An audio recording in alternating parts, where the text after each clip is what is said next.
U svijetu prepunom riječi, komentara i brzopletih mišljenja, zaboravljamo koliko je jezik snažno oružje i za dobro i za zlo. Sveto pismo nebrojeno puta upozorava na snagu riječi i poziva nas na mudrost, suzdržanost i odgovornost. Iako istinu trebamo govoriti, postoje riječi koje vjernik nikada ne bi trebao izgovoriti naglas.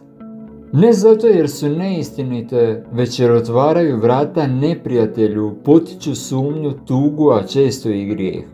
Ovo su 3 stvari koje bi kršćanin trebao paziti da ne govore naglas. Prvo, ja to ne mogu, riječi sumnje u Božju snagu.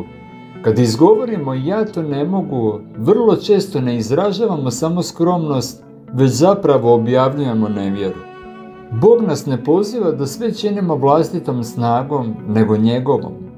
Kad sumnjamo u ono što on može učiniti kroz nas, u tišini srca otvaramo vrata obeshrabrenju i duhovnoj tromosti.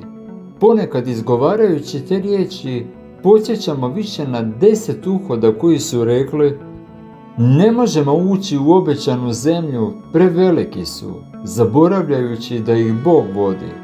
Zato kad osjećaš slabost, umjesto da kažeš ne mogu, izgovori Bože, u tvojoj snazi idem dalje.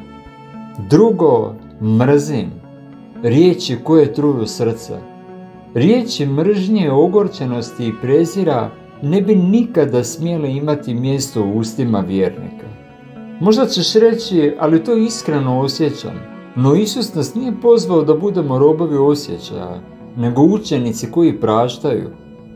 Kad izgovorimo mrzim, ne samo da trujemo vlastito srce, nego i odbijamo Božju milost koja nas je pozvala na pomirenje.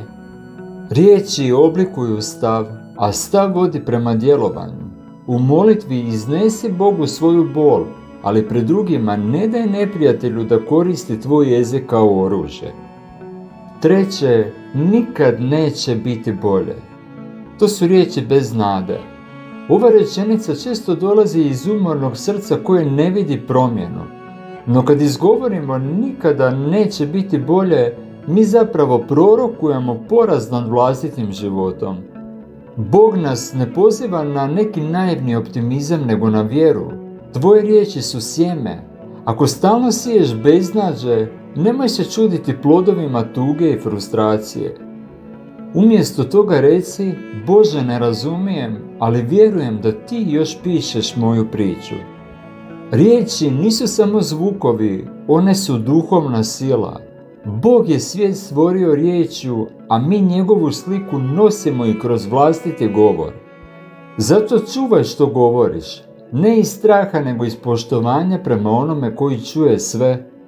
Govori život, govori nadu, govori vjeru i neka tvoje riječi budu izvor svjetla, a ne tame.